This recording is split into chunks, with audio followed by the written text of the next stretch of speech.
Bueno, vamos a dar comienzo a la masterclass del día de hoy, nuestra sexta masterclass. Estamos súper felices de cómo nos están acompañando. Mil gracias. Y antes de empezar la masterclass de hoy, vamos a ponernos de acuerdo sobre algunas cuestiones básicas de convivencia para que esta masterclass pueda fluir y pueda salir lo mejor posible. Vamos a pedirles que todos estén con los micrófonos y las cámaras apagadas, así ayudamos a los que por ahí tienen un poco menos de conexión para que no se les sature tanto la conectividad. Que tengan a mano un lápiz, un papel, algo para anotar, porque en el transcurso de la masterclass quizás les van surgiendo dudas, preguntas, consultas, algo que les gustaría acotar en relación a algún tema de lo que se habló, algo que les gustaría después poder compartir o reforzar. Bueno, todo eso vayan teniendo a mano algo para anotar, porque durante el desarrollo de la exposición no vamos a hacer interrupciones, pero al final vamos a tener un momento para poder hacer preguntas, consultas y volcar todas nuestras inquietudes o las cosas que nos hayan parecido importantes o que querramos destacar. Y antes de dar comienzo a la máster de hoy, queremos presentarles un poco también dónde se enmarca esta masterclass. Y bueno, como ustedes ya han recibido la invitación y como han visto, estas masterclass son un ciclo de masterclasses que pertenecen a la Academia OTM. Y entonces les queremos contar un poquito así, muy brevemente, qué es la Academia OTM. La Academia OTM es un lugar, es un espacio de formación para adultos, ¿sí? Para adultos que están buscando potenciar o desarrollar sus aptitudes artísticas en el canto, en el baile, en el teatro, en la danza, ¿sí? ¿Y cómo surge esto de la Academia OTM? Bueno, nace de la mamá OTM, de la Orquesta de Teatro Musical, que es un proyecto de montaje profesional de teatro musical con orquesta en vivo, que tiene ya 10 años de historia.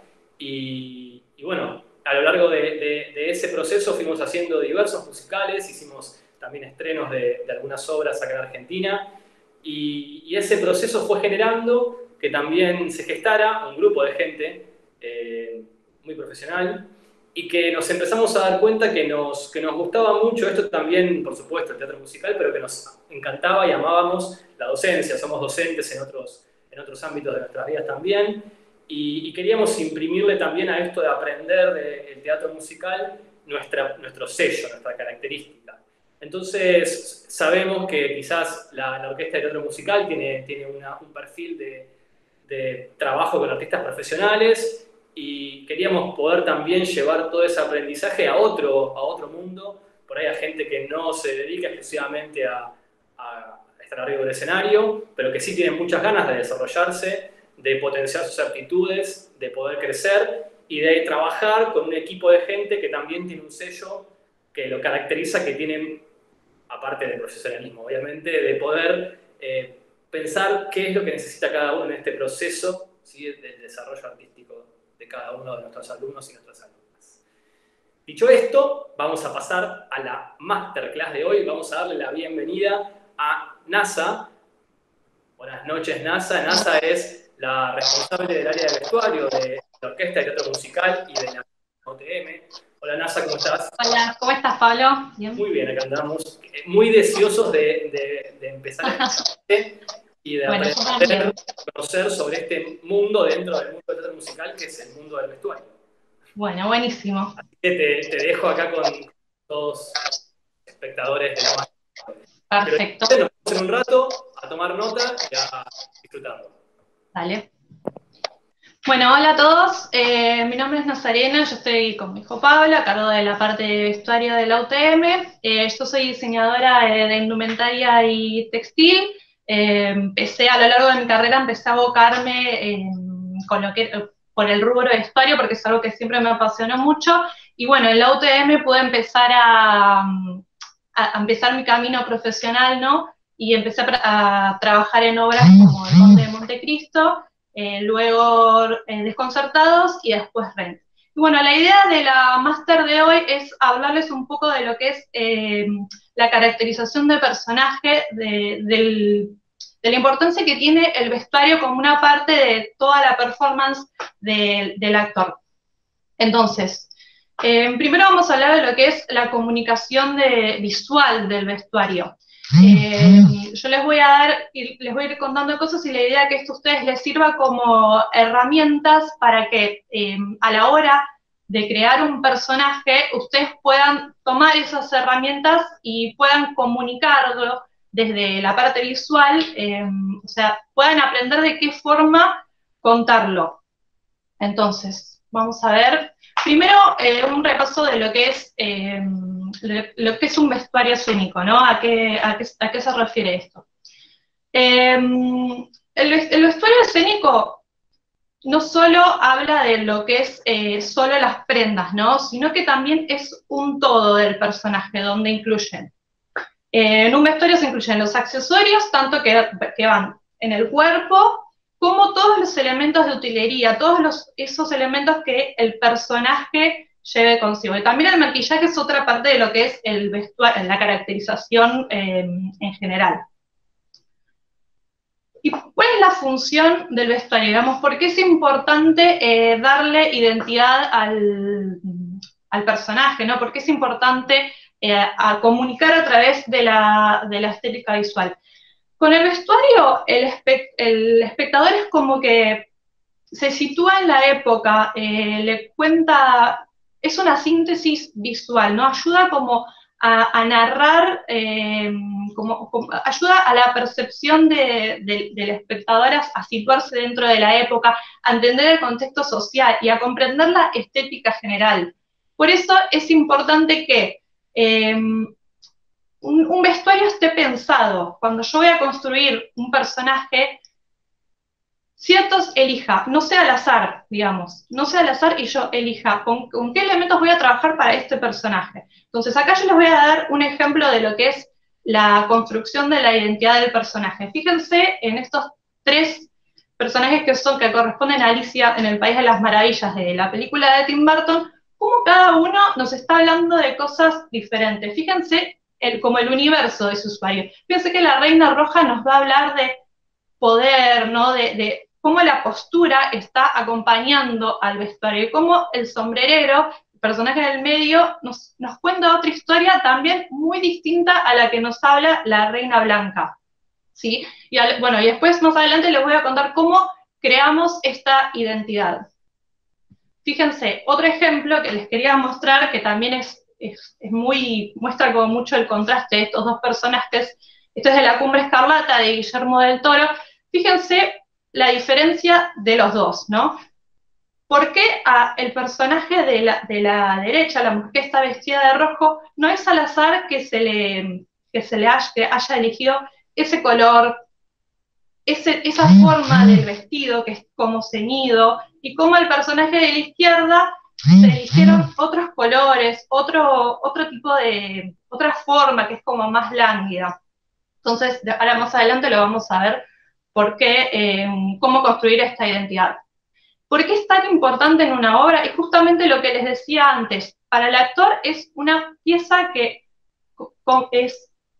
el actor tiene, dentro de la performance del actor, bueno, el vestuario es una parte que es importante, porque justamente va a ayudar a esto, a contextualizar el todo, hablar del personaje, hablar de la personalidad, de los rasgos, de la identidad, de su estado de ánimo. Entonces va a ayudar al espectador a eso, a situarse en la época y a entender al contexto social.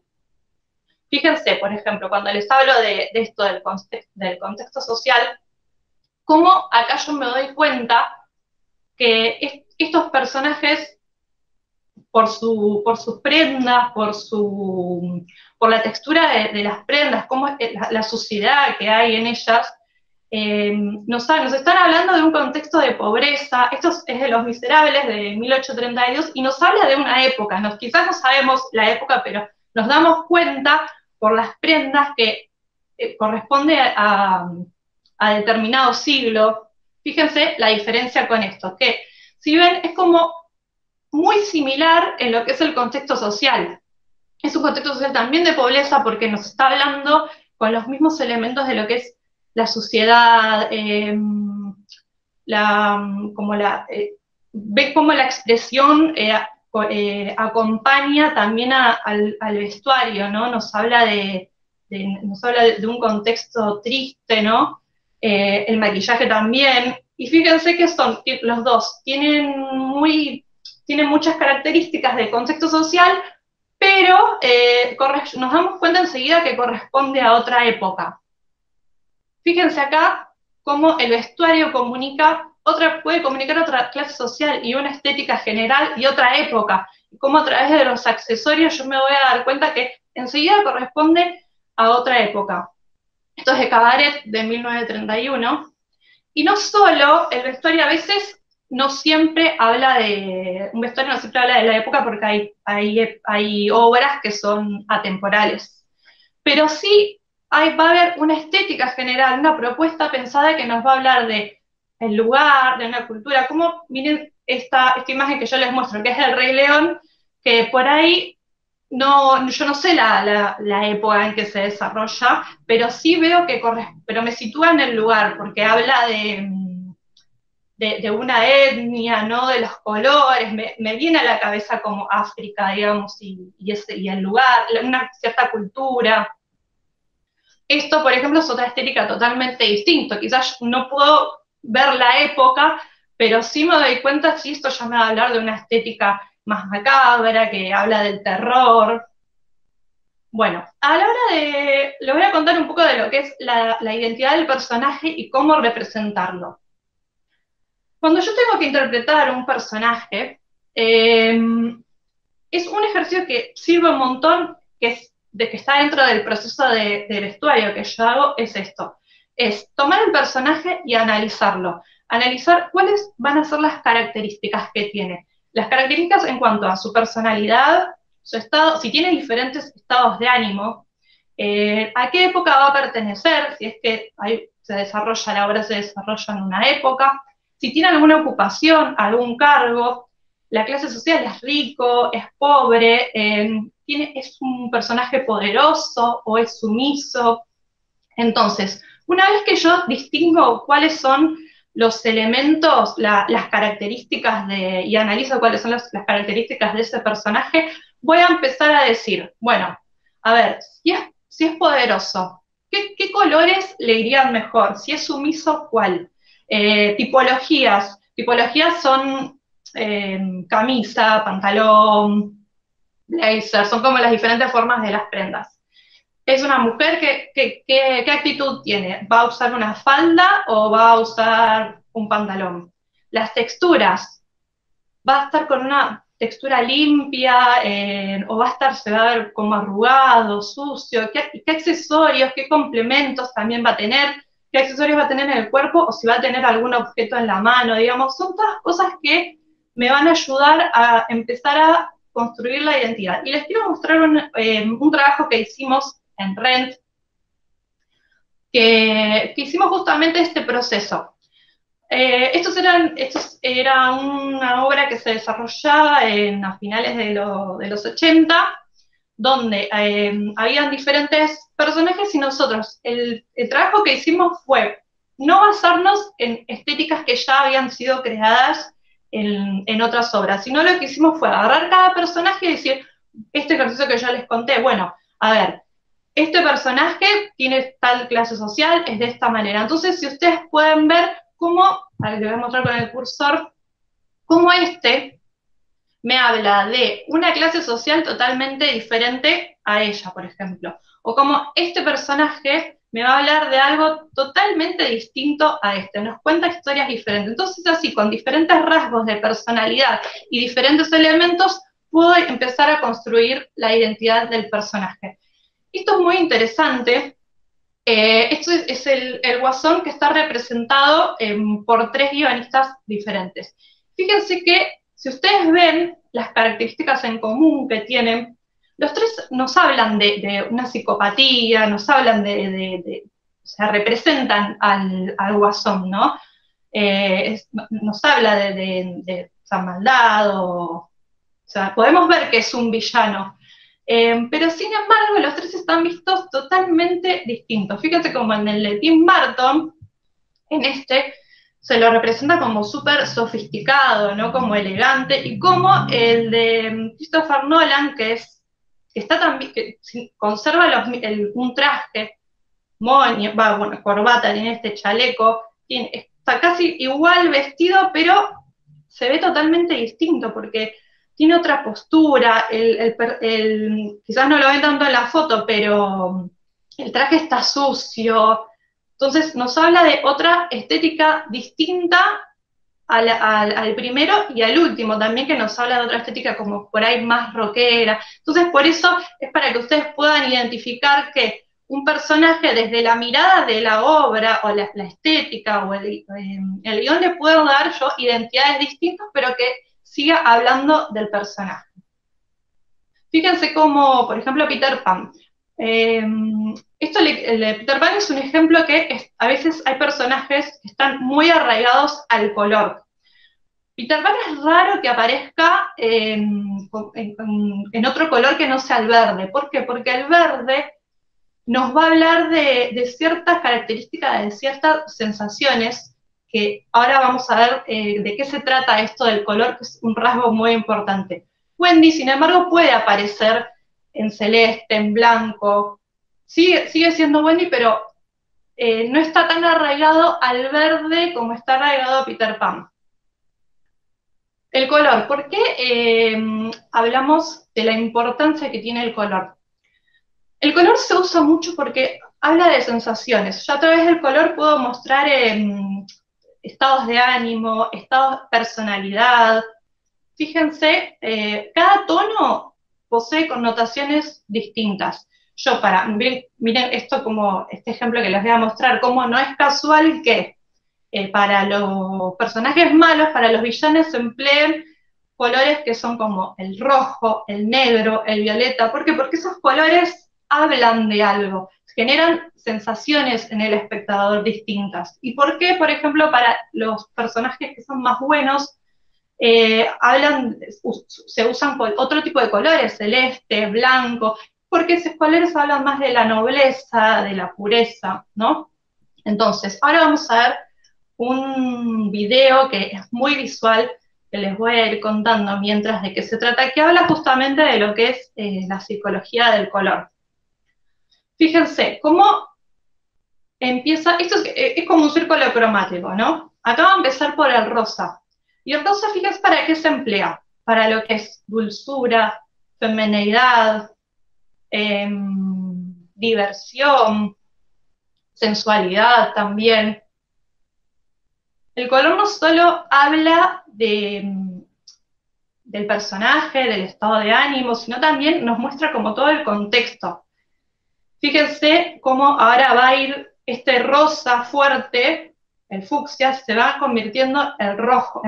Y cómo el rojo nos va a transmitir una sensación de violencia, de maldad, y que también un color puede hablar de diferentes estados, como por ejemplo el rojo lo usan para lo que es violencia, pero también lo pueden usar para lo que es maldad, sexualidad, encanto, pasión.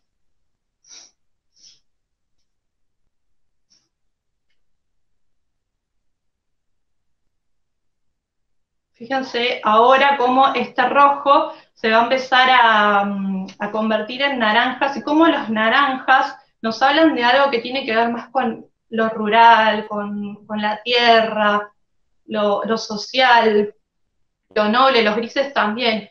Pero también habla de destrucción. ¿Por qué? Porque el naranja se asocia al fuego. Entonces esto está bueno de los colores, de entender como la psicología de los colores, o sea, a la hora que si voy a usar un color, ¿qué colores puedo emplear para cada personaje? Y lo que les decía también de los estados de ánimo. En este caso están mostrando imágenes que usan el amarillo como un estado de ánimo.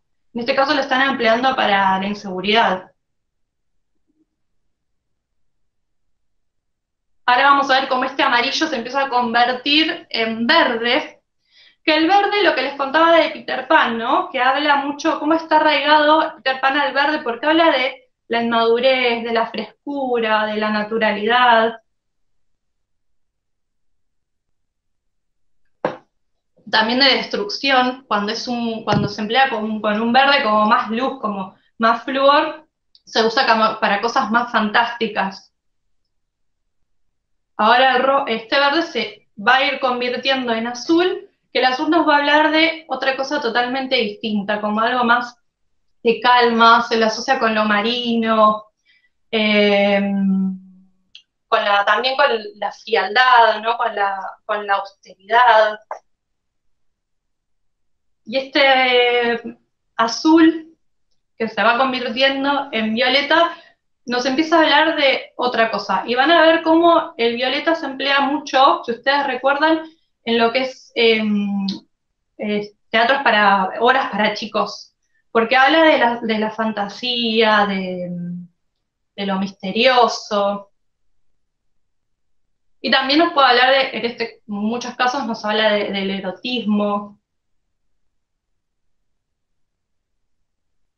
Bueno, esto es un poco para que vean, y seguimos con la prese, para que vean de qué se trata el color, de la importancia que tiene el color, el uso del color. Y este trabajo yo les quería mostrar, es un trabajo que hicimos para Montecristo, en la OTM, donde él pasaba por diferentes estados de ánimo.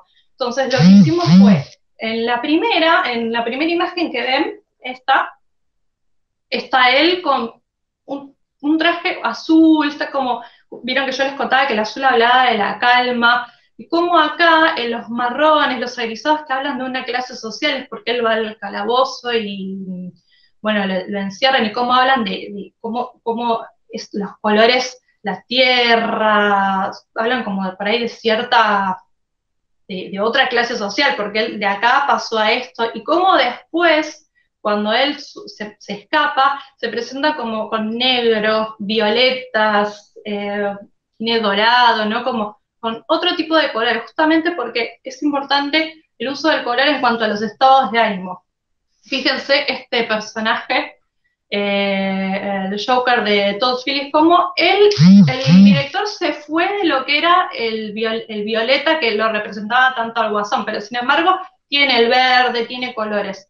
Como en la primera imagen, la de la izquierda, acá se ve un personaje que usa colores gris, que está como agrisado, amarronado, que era lo que les hablaba, de lo que habla de la clase social, del estado de ánimo, como acá cuando está en su máximo esplendor, está de rojo, ¿no? Con un traje impoluto, es como que... Entonces, eso es un poco para que vean la importancia que tiene el color en el uso, y las tipologías también.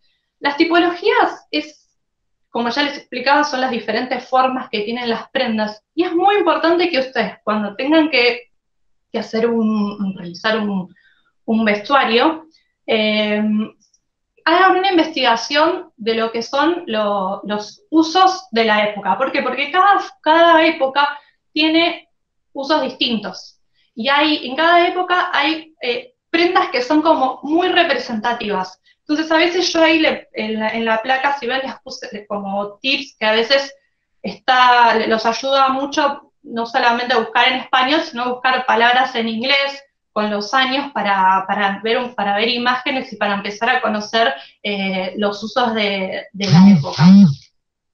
Entonces, fíjense acá cómo este traje que pasa a la rodilla, las botas, nos hablan de cierta época. Esto es Hamilton de 1776, y cómo a lo largo del tiempo, cómo va cambiando y cómo se van representando, el traje se va representando de otra forma. Acá se va cortando. ¿Por qué? Porque ya estamos en otro siglo, en 1814, esto lo hicimos en la OTM, para el conde de Montecristo. Entonces, eso, es importante ver los usos del momento, y aparte también para ir a la realidad, ¿no? Para que quede bien y no mandar fruta, digamos. Fíjense acá, esto es gris de los años 50, cómo esa falda a la cintura y amplia era tan representativa del momento, que cuando pensamos en la época, que cuando vemos una falda, nos vamos automáticamente, una falda así, ese estilo, nos vamos automáticamente a los años 50, porque era algo muy representativo de la época. Entonces está bueno eso, empezar a conocer qué elementos, qué tipologías voy a utilizar. Y cómo también es muy importante lo que son los accesorios y los complementos, que eran un poco los que les contaba al principio, porque incluyen todo el vestuario, no solamente el vestuario son las prendas, sino los accesorios. Y a veces son fundamentales para su caracterización, porque hay personajes que es como que están muy arraigados a un accesorio. Y también nos ayudan a esto que les decía de las tipologías que marcan la época. Bueno, los accesorios también marcan épocas, marcan contexto social, clase social y rasgos de la personalidad.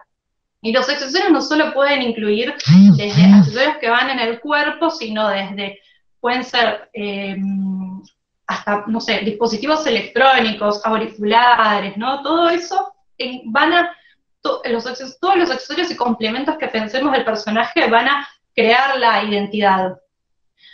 Este es un trabajo que les quería mostrar, que hicimos para la OTM, es Desconcertados, es la obra, es una obra para niños, y la idea de esto era que ellos teníamos que representar a un personaje que era muy estudioso, muy estructurado, con otra chica que era totalmente lo contrario. Entonces dijimos, bueno, ¿qué nos da esa? ¿Qué nos puede dar esa cosa de estructura, de estudioso? Entonces dijimos, bueno, podemos, ya que es para niños, podemos ponerle un gran moño y unos anteojos muy grandes, y fíjense si por ahí ese personaje sin los anteojos y sin el moño, que era solamente eso nada más, por ahí nos contaba otra cosa, digamos, no lo representaba tan bien. Entonces esto es para que vean, y está bueno también jugar con los tamaños cuando es algo para chicos, ¿no? Algo que en las obras de para niños los tamaños y las formas son como más exagerados. El fantasma de la ópera, por ejemplo, siempre va a aparecer con una máscara. Es raro que aparezca sin una máscara, tanto el de la izquierda es para teatro y el de la derecha para cine. Lo que le decía que de los accesorios que a veces están muy arraigados al personaje. Willy Wonka, en las dos versiones que se hicieron, las dos películas, las dos apareció con sombrero, con tipo sombrero así tipo galera. Entonces, si yo por ahí no uso cuando un personaje lo tengo que representar y no está, y no uso ese un elemento que está tan arraigado, es como que raro. Lo que les decía de la época, cómo los accesorios marcan la época, determinan la importancia que tienen, ¿no? Sí, imagínense esas dos personas sin la vincha con plumas, sin la galera, sin el choker, que es este collar que está acá. Quizás no hablaría de la época, pero sin embargo, sí, yo me doy cuenta que es una obra de estos cabarets que es de 1930, más o menos me puedo dar cuenta de la época, por más que no. También cómo los accesorios muestran la clase social, ¿no? Cierto tipo de sombreros nos habla de sombreros, por ejemplo, nos habla de una clase social, o los delantales, ¿no? Que es importante en la época cómo se usaban los delantales. Esto es el Conde de Montecristo, que databa del año 1814. Y las texturas también es otra cosa, es otro rasgo importante que justamente habla de lo que es la clase social que les estaba mostrando, las diferentes. En vestuario y en cine está bueno también como mostrar los contrastes, cómo exagerar lo que es. Si tengo que hacer un personaje, tengo que hablar de la maldad, bueno, que sea como mostrarlo bien, no que quede ahí más o menos. La textura también nos ayudan también a lo que es la personalidad del personaje, la forma de ser, el contexto, el ambiente. ¿Por qué para un personaje voy a optar por texturas brillosas o voy a optar por texturas más no tan brillosas, limpias, sucias? La transparencia, cómo la transparencia nos habla de otro tipo de estética. Fíjense en esta imagen que corresponde al sombrerero de Alicia en el País de las Maravillas, cómo el traje está como, es un traje, pero sin embargo está como desgastado, medio sucio. Entonces habla, ¿no? Nos cuenta una historia, nos cuenta el paso del tiempo, un estado de ánimo. una clase social, lo que les contaba, acá las Cenicienta y las herramientas, no es casual que para las hermanastras, se hayan elegido prendas brillosas y para Cenicienta se elija ese accesorio que es el delantal todo arrugado, ¿no? Es para que se den cuenta cómo todo está pensado y todo ayuda a la construcción. Acá otra vez Cenicienta, que tienen dos vestidos muy similares, y fíjense cómo en la primera el delantal está todo arrugado, como el accesorio, ¿no? Nos habla de eso, de algo muy distinto a lo que es la imagen de la derecha, que es cuando ella se transforma en Cenicienta, y con un vestido muy similar, con los mismos colores, cosa de que los colores está hablando de algo de su personalidad, sigue transmitiendo esa inocencia, pero en una posición totalmente distinta, ¿no? Está con brillo. Esto es para el Conde de Montecristo, también lo hicimos en la UTM, como les contaba, las texturas hablan del contexto social. Acá teníamos que representar una escena que eran piratas, entonces dijimos, bueno, si tengo que representar la pobreza, porque es la humildad, ¿no? ¿Cómo puedo representar a estos piratas que tienen esa clase baja en contraste a otro tipo de clase social que aparecía en la obra? Entonces dijimos, bueno, hagámosle roturas, que las prendas estén manchadas, y eso en teatro es muy importante, que si voy a manchar las prendas estén como muy manchadas, si voy a rasgar las prendas que estén como re rasgadas, deshilachadas, que se note bien, porque si no después con las luces como que no se ve mucho. Acá también en el Conde de Montecristo teníamos que generar una escena que había mucho erotismo, sensualidad, entonces dijimos, bueno, ¿qué telas a mí me representan eso? Las transparencias, el encaje, ¿no? Habla de otro contexto, otro ambiente, y fíjense cómo en Chicago también es una obra que tiene una estética que habla de ese erotismo, usan mucho el encaje, esas cosas así como muy de lencería. Y en cuanto a las formas, es otra característica muy importante con lo que es respecto a todas estas características que yo muestro de la identidad del personaje. Porque las formas también, al igual que el color, las formas también nos van a hablar de cierta identidad. Fíjense, como no es casual, si ustedes se ponen a ver a lo que son los personajes villanos, la maldad general, y generalmente pasa mucho en las obras para chicos, está bueno usarlas como ejemplo porque es como muy, muy exagerado todo y se puede ver fácilmente. Cómo la maldad a los personajes malos se los representa como más con puntas, y cómo la bondad, los personajes que son más buenos tienen como más volados, habla más de redondez. Fíjense, por ejemplo, Rapunzel y Dorothy del Mago de Oz hablan de inocencia, de niñez, y cómo la silueta de Rapunzel es lánguida, cómo la de Dorothy, que es una niña, habla de algo acampanado, el color también que acompaña, el celeste, el rosa. Cuando hablábamos de la exageración de las formas, ¿no? Como para una persona, cuando quiero hablar de un villano,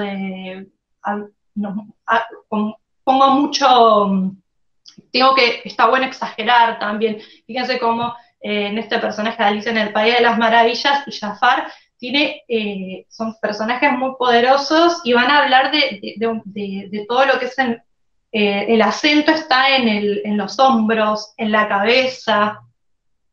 Por ejemplo, Esmeralda, el jorobado de Notre Dame, que es un personaje totalmente sensual y femenino. La voy a mostrar con la silueta ceñida, ¿no? que marque la parte esta de la cintura de la mujer, como Gatúbela, por ejemplo, o las heroínas, siempre que son muy sensuales, aparecen siempre con una silueta muy, muy ceñida al cuerpo. Después, bueno, hablando un poco de lo que es la funcionalidad del escenario, ¿no? Es otra parte muy importante. digamos, no solo el vestuario tiene que ser visual, ¿sí? O sea, solo lindo, sino que también tiene que ser funcional. ¿Y qué es la funcionalidad? Es que tiene que ser muy práctico y cómodo. Eh, Cuando yo, siempre lo que tengo que tener en cuenta antes, sobre todo en el teatro, antes de probar un vestuario, antes de largarme al escenario, siempre es muy importante probarlo y ver todos los movimientos que yo tengo que hacer con el vestuario. Porque es imprescindible que el actor se sienta cómodo. ¿Por qué? Porque a veces por ahí se pueden tironear, pueden haber enganches, roturas, entonces las prendas tienen que estar como bien sujetas, que no caigan y que el actor se lo tenga que estar levantando, que no tiren, si tengo trajes que no tiren, por ejemplo, en esta imagen que les muestro, que acá está levantando la pierna, es importante ver las vistas, ¿no? de los diferentes ángulos. Si voy a estar levantando la pierna, si se va a ver la parte de adentro del vestuario, bueno, que esté prolija. Fíjense el otro actor como está tirado en el piso, está con traje y con camisa, y sin embargo parece súper cómodo. Si voy a tener roces con otros personajes, que no haya enganches ni nada, que se pueda llegar vieron que a veces, no sé si les pasó alguna vez que se enganchan con un cierre porque tienen un hilito, bueno, esas cosas también es imprescindible verlas siempre y probarlas antes del escenario. Y también tener en cuenta que lo que es teatro, a diferencia del cine, los tiempos son distintos. ¿Por qué? Porque el cine está grabado, en el teatro es directo. Entonces, tengo que tener en cuenta lo que son los cambios de escena. Por ejemplo, lo que puedo hacer como un truco, si yo tengo una escena que tengo que hacer un cambio muy rápido, puedo ponerme prendas debajo de otras. Entonces, es importante pensarlo de esa manera, ¿no? Si voy a usar un vestuario para tal escena, bueno, que sea de alguna forma que la primera escena las prendas se puedan esconder y que yo me lo pueda sacar rápido y pueda ya salir en la otra escena con la parte de abajo, o ponerme algo por encima. Por eso deben ser muy fáciles de poner y de sacar. La simulación de accesos, ¿qué es esto? El acceso es donde entra y sale la prenda. Bueno, esto es lo que yo un poco les mostraba, cómo esta actriz tiene esa especie de vestido y arriba tiene una capa, y como es fácil de poner y sacárselo en los cambios de escena.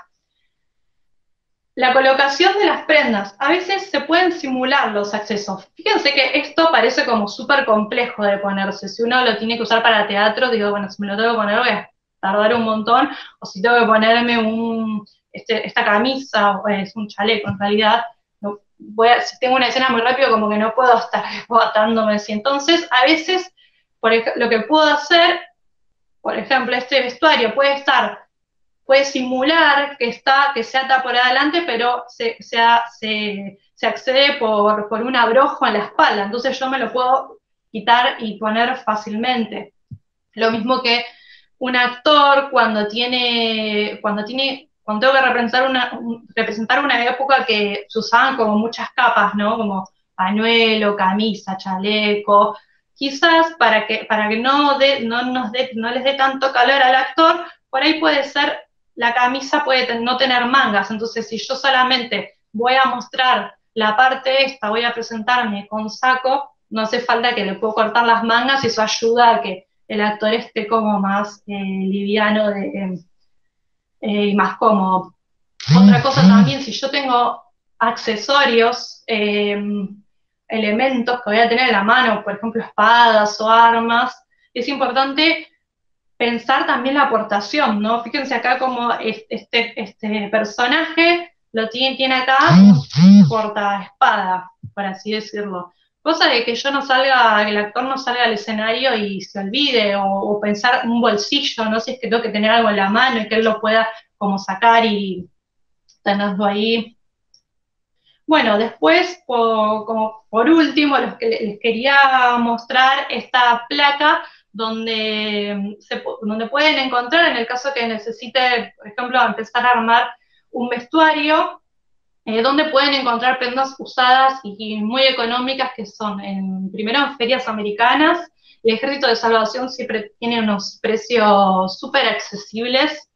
En la Casa del Vestuario está buenísimo porque hay de todo, hay muchos vestuarios de cine, de teatro, de gente famosos que los han usado. La polilla de vestuario, por ejemplo, se encarga de lo que es alquiler y tienen vestuario de todo tipo. Y en los teatros a veces también suelen tener alquiler de vestuarios de época. También pueden recurrir a vestuaristas particulares que se encargan de toda la confección, y si necesitan telas para construirlo ustedes, y avíos son los botones, cierres, pueden hacerlo en la Valle y Purredón, que es en 11. Así que bueno, un poco esta máster fue para que entiendan cómo es el proceso de vestuario, cómo es empezar con lo que es la construcción de la identidad del personaje, como en primera instancia. Después obviamente que hay un montón de cuestiones técnicas y es como mucho más amplio el proceso de vestuario. Pero bueno, nada, espero que les haya servido y bueno, se los dejo ahora con Pablo. Bueno, Nasa, muchísimas gracias. Súper interesante. No te vas todavía, no los dejas conmigo solo, te quedas un rato porque seguramente... No me voy. Preguntas, dudas. Esta máster se nos estiró un poco, estuvo súper completa, nos parecía que valía la pena toda la información como rapidísimo que nos dio NASA, así que nos quedó como un espacio muy pequeño para dudas y consultas, así que si hay alguna pregunta, alguna duda, vamos a usar el chat para poner ahí, escribir rápidamente las dudas, consultas, preguntas que quieran hacer, algo que no se dijo y tengan alguna duda y quieran aprovechar que tienen una vestuarista para sacarse las dudas. Cuanto antes pregunten, antes respondemos y aprovechamos el tiempo.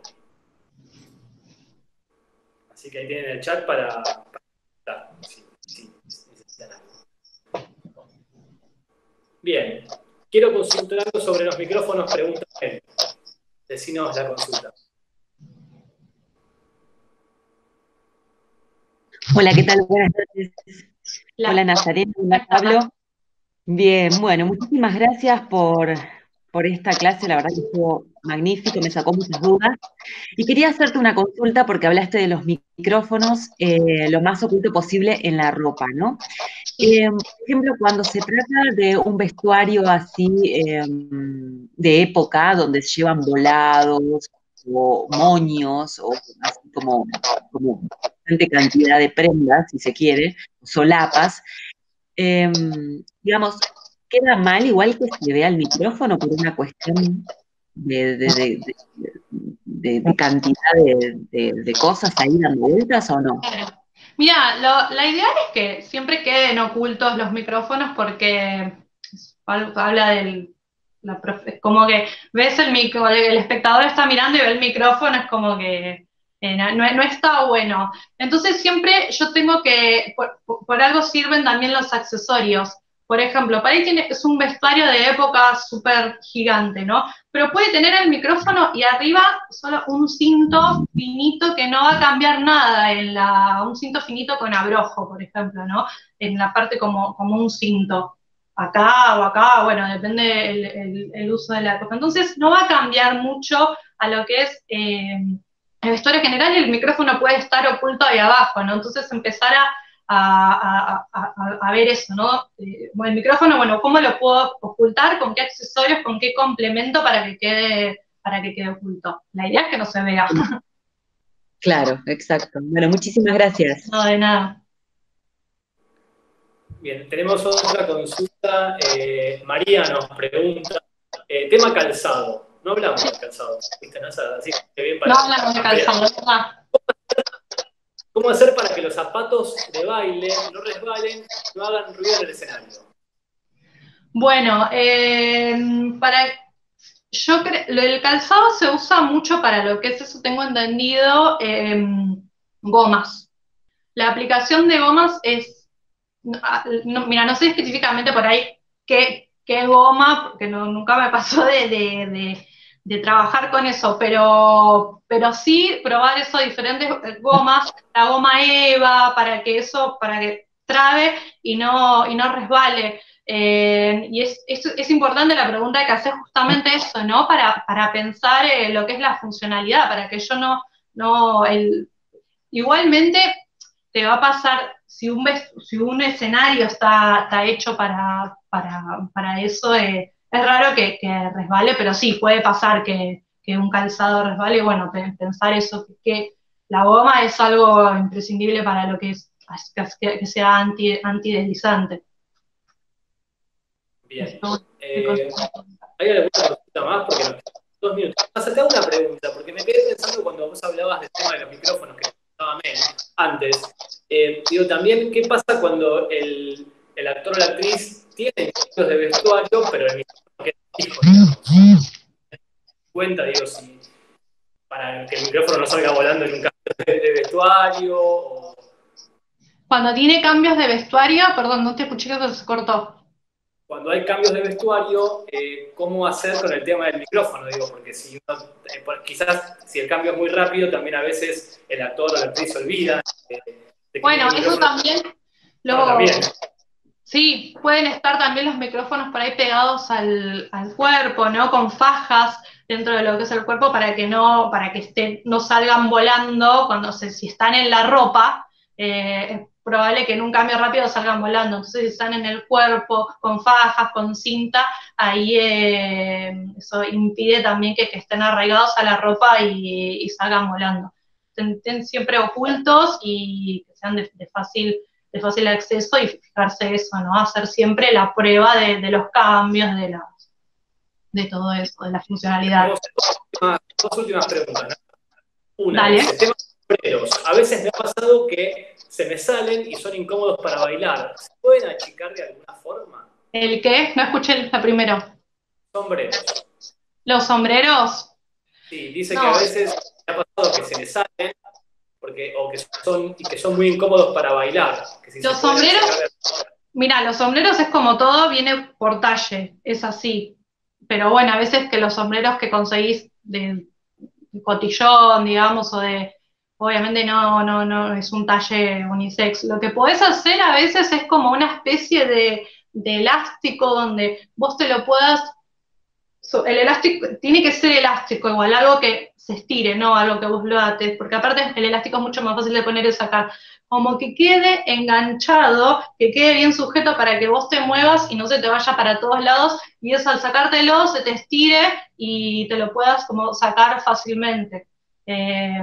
Porque achicar, quizás se puede achicar un sombrero, pero en realidad depende cómo esté compuesta. Habría que ver el tipo de sombrero. Hay algunos que sí, seguramente se pueden achicar, pero hay otros que no.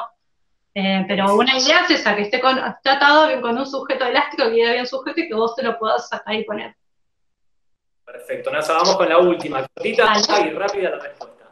Elementos que son fundamentales en caso de emergencia con respecto al vestuario para llevar en un día de función. Elementos en un día de función. Elementos que son fundamentales en caso de emergencia para llevar en un día de función. Me imagino que debe ser como un costurero, así como tener el actor o la actriz un kit así para poder... Sí, no entendía. Creí que se referían a accesorios. Sí, esas cosas sí, siempre. Botón es imprescindible. Botón, porque los botones es algo que vuelan. Botón, aguja, tijera, pegamento, porque el pegamento también a veces ayuda cuando algo se rompe a pegarlo fácil. Pegamento para tela, al Unipox, sí, siempre está bueno tener un costurerito, como así como el actor tiene su kit de maquillaje, bueno, también tiene que tener su kit de herramientas para si hay alguna una emergencia con lo que es la confección. Así que bueno, eso. No sé si... Bueno, Nasa, muchísimas gracias por de nada. De hoy. Estamos contentos, súper contentos por haber compartido este tiempo con nosotros.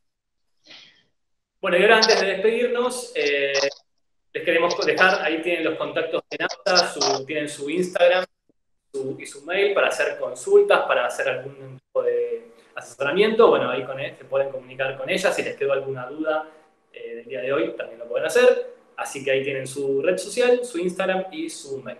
Y antes de despedirnos, como siempre, los queremos invitar a ser parte de este sueño que nosotros llamamos Academia OTM. Así que, bueno, si vos todavía estás pensando en que tenés ganas de poder potenciar lo que tiene que ver con bailar, cantar, actuar, si tenés ganas de subirte al escenario, si tenés ganas de hacer la experiencia de poder cantar, poder actuar, poder bailar y hacerlo con música en vivo, con una orquesta en vivo, bueno, te estamos esperando. Este año estamos montando nuestro seminario 2020, nuestro primer seminario. Las clases son los sábados por la mañana, de 10 a 13:30, por ahora virtuales.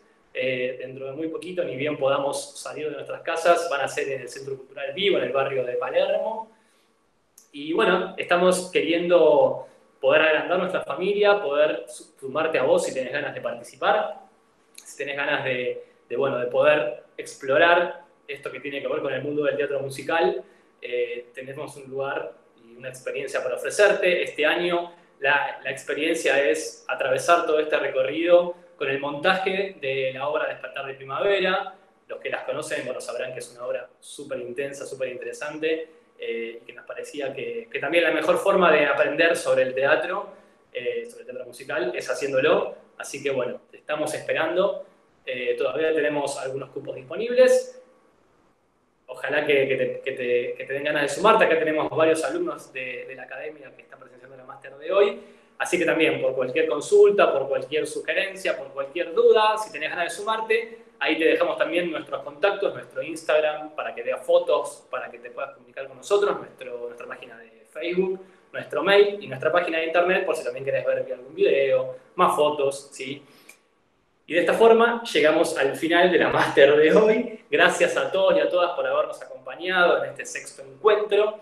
Los esperamos el próximo lunes. Quedan 2 masterclass, las 2 últimas masterclass de este ciclo de masters de los lunes. Así que, bueno, los esperamos. A partir de mañana vamos a estar publicando las máster de la semana que viene. Apúrense porque, como siempre les decimos, los cupos se agotan rápido y no queremos que te quedes afuera. Muchísimas gracias. Buenas noches. Buena semana. Chao a todos y a todas.